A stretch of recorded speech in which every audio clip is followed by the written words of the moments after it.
Hi ಎಲ್ಲ ವಿದ್ಯಾರ್ಥಿಗಳಿಗೆ simple ಟ್ರಿಕ್ಸ್ಗೆ YouTube ಚಾನಲ್ಗೆ ಸ್ವಾಗತ. ಬನ್ನಿ, ಆದರ್ಶ ವಿದ್ಯಾಲಯ ಮತ್ತು ಮೊರಾರ್ಜಿ ದೇಸಾಯಿ ಪರೀಕ್ಷೆಗೆ ಸಂಬಂಧಪಟ್ಟಂತ ಸಾಮಾನ್ಯ ಕನ್ನಡ ಪ್ರಶ್ನೆಗಳನ್ನ ಇಲ್ಲಿ ಡಿಸ್ಕಸ್ ಮಾಡ್ಕೊತಾ ಬರ್ತಾ ಇರ್ತಿರ್ತೀನಿ.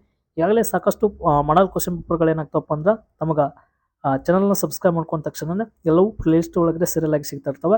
ಸಾಕಷ್ಟು ಪ್ರಶ್ನೆ ಪತ್ರಿಕೆಗಳನ್ನು ಬಿಡಿಸಿದ್ದೀವಿ, ಚಾನಲ್ನ ಸಬ್ಸ್ಕ್ರೈಬ್ ಮಾಡ್ಕೊಡ್ರಿ. ಈ ವಿಡಿಯೋನ ಏನು ತಾ ನೋಡ್ಕೊತ ಬರ್ರಿ. ಇಲ್ಲೊಂದಿಷ್ಟು ಮಾಡಲ್ ಪ್ರಶ್ನೆ ಪತ್ರಿಕೆಗಳಿದಾವೆ. ಈ ಕ್ವಶನ್ಸ್ಗಳನ್ನ ನಾವು ಯಾವ ತರ ಬಿಡಿಸ್ಕೋಬೇಕು ಅಂತೇಳಿ ನಿಮ್ಗೆ ಗೊತ್ತಾಗ್ತದೆ. ಕಡಲೊಕ್ಕುವ ಚೇತನ, ಇದರಲ್ಲಿ ಕಡಲು ಪದದ ಸಮಾನಾರ್ಥಕ ಪದ ಯಾವುದು ಅಂತ ಕ್ವಶನ್ಸ್ ನ ಕೊಡ್ತಾನೆ. ಯಾಕಂದ್ರೆ ಇಲ್ಲಿ ಕಡಲು ಅಂತೇಳಿ ಇದಕ್ಕೆ ಸಮಾನಾರ್ಥಕ ಪದ ಯಾವುದು ಅಂತೇಳಿ ನೋಡ್ಕೊತ ಬಂದಾಗ ಎಷ್ಟೋ ಹುಡುಗರು ಕಡಲು ಕಡಲೆ ಈ ತರ ಹೋಗಿ ಆಪ್ಷನ್ಸ್ ಎ ಅಂತ ಕೂಡ ಹಾಕಕ್ ಹೋಗ್ತಾವ. ಎ ಆನ್ಸರ್ ಏನಾಗ್ತದಪ್ಪ ಅಂದ್ರೆ ತಪ್ಪಾಗ್ತದೆ. ಅದರ ಸಮಾನಾರ್ಥಕ ಪದ ಕಡಲು ಅನ್ನೋದು ಇದರ ಸಮಾನಾರ್ಥಕ ಪದ ಯಾವ್ದಪ್ಪ ಅಂದ್ರ ಒಡಲು, ಸಮುದ್ರ, ಜಲಪಾತ ಅಂತಿದೆಯಲ್ಲ, ಇದಕ್ಕೆ ಸರಿಯಾದ ಉತ್ತರ ಏನಪ್ಪ ಅಂದ್ರ ಸಮುದ್ರ. ಕಡಲು, ಕಡಲ ತೀರದ ಭಾರ್ಗವ, ಶಿವರಾಮ್ ಕಾರಂತ ಅವ್ರನ್ನ ಕರಿತೀವಿ. ಕಡಲು ಅಂದ್ರೆ ಸಮುದ್ರ. ಹೀಗಾಗಿ ನೆಕ್ಸ್ಟ್ ಪ್ರಶ್ನೆ ಏನಪ್ಪಾ ಅಂದ್ರ ಗುರುಗಳಿಂದ, ಇದು ಈ ವಿಭಕ್ತಿಗೆ ಉದಾಹರಣೆಯಾಗಿದೆ ಅಂತ ಕ್ವಶನ್ಸ್ ನ ಕೊಟ್ಟಿದ್ದಾನೆ. ಗುರುಗಳಿಂದ, ತೃತೀಯ ಇಂದ ಅಂತೇಳಿ ನಾವು ಇದಕ್ಕೆ ರೈಟ್ ಆನ್ಸರ್ ಹಾಕ್ಬೇಕು. ಸರ್ ಪಂಚಮಿಯಿಂದ ಅಂತ ಹೇಳ್ಕೈತಿ, ಪಂಚಮಿ ದಶೆಯಿಂದ ಅಂತೇಳಿ ಗೊತ್ತಪ್ಪ ಅಂದ್ರ ಪಂಚಮಿ ಹಾಕ್ಬೇಕು. ಗುರುಗಳಿಂದ ಅಂದ್ರೆ ತೃತೀಯ ಇಂದ, ಇದಕ್ಕೆ ಏನಾಗ್ತದಪ್ಪ ಅಂದ್ರ ಸರಿ ಉತ್ತರ ಆಗ್ತದೆ. ನೆಕ್ಸ್ಟ್ ಪ್ರಶ್ನೆ, ವ್ಯಂಜನಕ್ಕೆ ವ್ಯಂಜನ ಸೇರಿ ಆಗುವ ಅಕ್ಷರಗಳಿಗೆ ಹೀಗೆನ್ನುವರು ಅಂತ ಪ್ರಶ್ನೆ ಇದೆ. ವ್ಯಂಜನಕ್ಕೆ ವ್ಯಂಜನ ಸೇರಿ ಆಗುವ ಅಕ್ಷರಗಳಿಗೆ ನಾವು ಏನಂತ ಕರಿತೀವಪ್ಪ ಅಂತ ಕ್ವಶನ್ಸ್ ಕೊಟ್ಟಿದ್ದಾನೆ. ಇಲ್ಲಿ ವ್ಯಂಜನಾಕ್ಷರ, ಗುಣಿತಾಕ್ಷರ, ಸ್ವರ, ಸಂಯುಕ್ತಾಕ್ಷರ. ವ್ಯಂಜನಕ್ಕೆ ವ್ಯಂಜನ ಸೇರುವುದರಿಂದ ನಾವು ಕೂಡ ಸರಿಯಾದ ಉತ್ತರ ಆಪ್ಷನ್ ಸಿ ಗುಣಿತಾಕ್ಷರ ಅಂತೇಳಿ ಏನ್ ಮಾಡ್ತೇವಪ್ಪ ಅಂದ್ರ ಕರಿತೇವೆ. ನೆಕ್ಸ್ಟ್ ಪ್ರಶ್ನೆ, ಗಾದೆ ಪೂರ್ಣಗೊಳಿಸ್ರಿ ಅಂತ ಕ್ವಶನ್ಸ್ ಕೊಟ್ಟಿದ್ದಾನೆ. ಏನಪ್ಪಾ ಅಂದ್ರೆ ಕುಳಿತು ಉಂಡರೆ ಕುಡಿಕೆ ಹಣ್ಣು ಸಾಲದು. ಇಲ್ಲಿ ಸರಿಯಾದ ಗಾದೆ ಮಾತ್ರ ಇದು ಆಗ್ತದೆ. ಇಲ್ಲಿ ನಿಂತು ಉಂಡರೆ, ತಿರುಗಾಡಿ ಉಂಡರೆ, ಅನ್ನ ಉಂಡರೆ, ಇಲ್ಲಿ ಕುಳಿತು ಉಂಡರೆ ಕುಡಿಕೆ ಹಣ್ಣು ಸಾಲದು. ಹೀಗಾಗಿ ಇದಕ್ಕೆ ಗಾದೆ ಮಾತು ಏನಾಗ್ತದಪ್ಪ ಅಂದ್ರ ಸರಿ ಉತ್ತರ ಆಗ್ತದೆ. ಆಪ್ಷನ್ ಸಿ ಇದಕ್ಕೆ ಸರಿ ಉತ್ತರ ಆಗ್ತದೆ. ಇನ್ನ ಋಸ್ವಸ್ವರಗಳ ಸಂಖ್ಯೆ ಎಷ್ಟು ಅಂತ ಕ್ವಶನ್ಸ್ ನ ಕೊಟ್ಟಿದ್ದಾನೆ. ಇಲ್ಲಿ ಋಸ್ವಸ್ವರಗಳ ಸಂಖ್ಯೆ ಎಷ್ಟಿದಾವು? ಒಟ್ಟು ಋಸ್ವಸ್ವರಗಳ ಸಂಖ್ಯೆ ಎಷ್ಟಪ್ಪ ಅಂದ್ರ 6, ದೀರ್ಘ ಸ್ವರಗಳು 7, ಒಟ್ಟು 13 ಸ್ವರಗಳು ಅಂತ ಏನ್ ಮಾಡ್ತೇವಪ್ಪ ಅಂದ್ರ ನಾವು ಕರಿತೇವೆ. ಅಕ್ಷತಾ ಎಂಬುದು ಇದಕ್ಕೆ ಉದಾಹರಣೆಯಾಗಿದೆ ಅಂತ ಕ್ವಶನ್ಸ್ ನ ಕೊಟ್ಟಿದ್ದಾನೆ. ಅಕ್ಷತಾ ಅನ್ನೋದು ಇದು ಏನಪ್ಪಾ ಅಂದ್ರ ಅಂಕಿತ ನಾಮಕ ಉದಾಹರಣೆ. ಅಕ್ಷತಾ ಅನ್ನೋದು ಒಂದು ಹೆಸರು. ಹೀಗಾಗಿ ಇದು ಅಂಕಿತ ನಾಮಕ ಏನಾಗ್ತದಪ್ಪ ಅಂದ್ರ ಉದಾಹರಣೆ ಆಗ್ತದೆ. ನೆಕ್ಸ್ಟ್ ಪ್ರಶ್ನೆ, ಹಣ್ಣು ರುಚಿಕರವಾಗಿದೆ. ಅಡೆಗೆರೆ ಎಳೆದ ಪದ ಸೂಚಿಸುವ ಲಿಂಗ ಯಾವುದು ಅಂತ ಕ್ವಶನ್ಸ್ ನ ಕೊಟ್ಟಿದ್ದಾನೆ. ಹಣ್ಣು ಹಣ್ಣು ಅನ್ನೋದು ಇದು ಏನಪ್ಪಾ ಅಂದ್ರೆ ಕಡೆ ಪುಲ್ಲಿಂಗನೂ ಇಲ್ಲ, ಸ್ತ್ರೀಲಿಂಗನಿಲ್ಲ. ಹೀಗಾಗಿ ಇದು ನಪುಂಸಕ ಲಿಂಗಕ್ಕ ನಾವೇನಾಗ್ತವಪ್ಪ ಅಂದ್ರ ಸರಿ ಉತ್ತರವನ್ನ ಹಾಕ್ಬೇಕಾಗ್ತದ.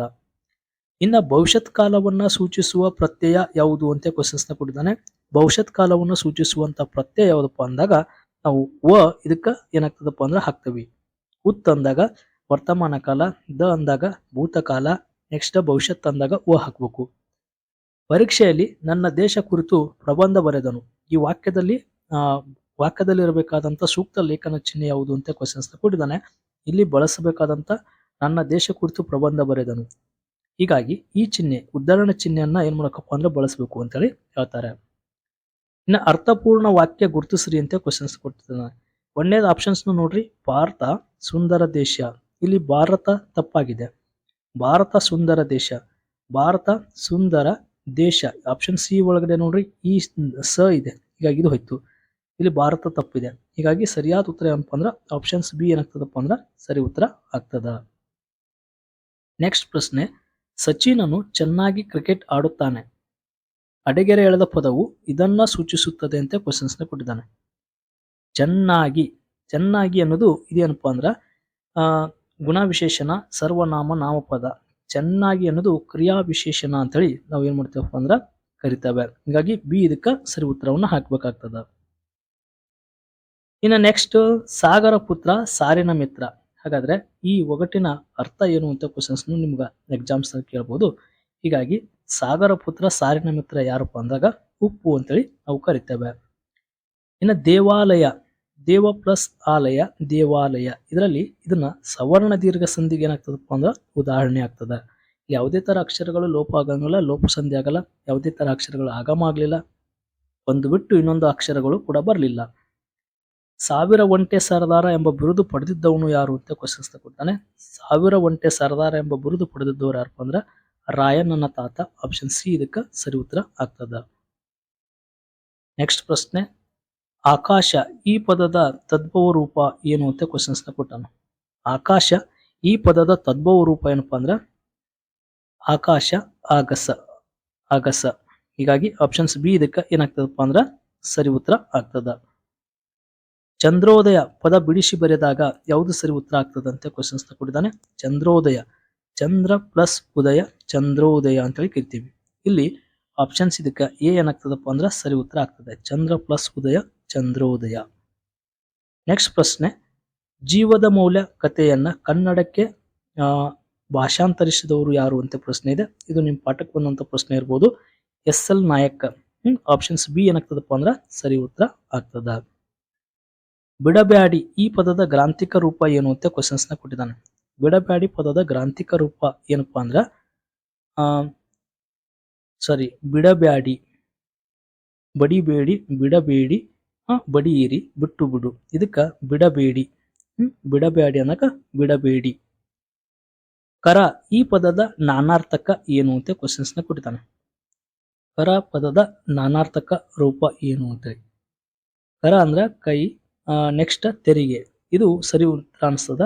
ಕರವ ಮುಗಿವು ಅಂದಾಗ ಕೈ ಮುಗಿವೆ ಅಂತ ಅನಿಸ್ತದೆ. ತೆರಿಗೆ, ಕರ ಅಂದ್ರೆ ಟ್ಯಾಕ್ಸ್ ಅಂತ ಕೂಡ ನಾವೇನ್ ಮಾಡ್ತೀವಪ್ಪ ಅಂದ್ರ ಕರಿತೇವೆ. ಹೀಗಾಗಿ ಬಿ ಇದಕ್ಕೆ ಸರಿ ಉತ್ತರವನ್ನ ಗುರುತಿಸ್ರಿ. ಇನ್ನು ನೆಕ್ಸ್ಟ್ ಪ್ರಶ್ನೆ ಏನಿದೆಪ್ಪ ಅಂದ್ರ, ತಲೆಯ ತುಂಬ ಬೆಂಕಿ ತುಂಬಿ ಮಿಂಚಬೇಕು ಕಂಗಳು, ಎದೆಯ ತುಂಬ ತುಂಬಿ ತುಳಕಬೇಕು ಪ್ರೀತಿಯ ಬೆಳದಿಂಗಳು. ಈ ಪದದಲ್ಲಿರುವಂತ ಪ್ರಾಸ ಪದಗಳು ಯಾವುದು? ಕಂಗಳು, ಬೆಳದಿಂಗಳು. ನೋಡ್ರಿ, ತುಂಬಿ, ಇಲ್ಲಿ ನೋಡ್ರಿ ತುಂಬಿ ತುಂಬ, ಇದು ಸರಿ ಅನಿಸ್ತಾ ಇಲ್ಲ. ಬೆಂಕಿ, ಕಂಗಳು ಇದು ಪ್ರಾಸಪದ ಅಲ್ಲ. ಕಂಗಳು, ಬೆಳದಿಂಗಳು. ಆಪ್ಷನ್ ಸಿ ಇದಕ್ಕೆ ಏನಾಗ್ತದಪ್ಪ ಅಂದ್ರ ಸರಿ ಉತ್ತರ ಆಗ್ತದೆ. ಪ್ರಾಸಪದಗಳು ಅಂತ ಕೂಡ ಕರಿತೀವಿ. ಈ ತರ ಪ್ರಮುಖ 20 ಪ್ರಶ್ನೆಗಳನ್ನ ನಮ್ಗ ಎಕ್ಸಾಮ್ಸ್ ನಲ್ಲಿ ಏನ್ ಮಾಡ್ತಿರ್ತಾನಪ್ಪ ಅಂದ್ರ ಕೇಳ್ತಿರ್ತಾನೆ. ಈ 20 ಪ್ರಶ್ನೆಗಳನ್ನ ಈ ತರ ಸಾಕಷ್ಟು ಪ್ರಶ್ನೆ ಪತ್ರಿಕೆಗಳನ್ನ ಬಿಡಿಸ್ತಿರ್ತೀವಿ. ಚಾನಲ್ನ ಸಬ್ಸ್ಕ್ರೈಬ್ ಮಾಡ್ಕೊಳ್ರಿ. ಚಾನಲ್ ಸಬ್ಸ್ಕ್ರೈಬ್ ಮಾಡ್ಕೊಂಡ್ರೆ ಈ ತರ ಸಾಕಷ್ಟು ಮಾಡಲ್ ಪ್ರಶ್ನೆ ಪತ್ರಿಕೆಗಳು ಏನಾಗ್ತವಪ್ಪ ಅಂದ್ರ ತಮಗೆ ಸಿಗ್ತಾವ. ಓಕೆ, ಧನ್ಯವಾದಗಳು.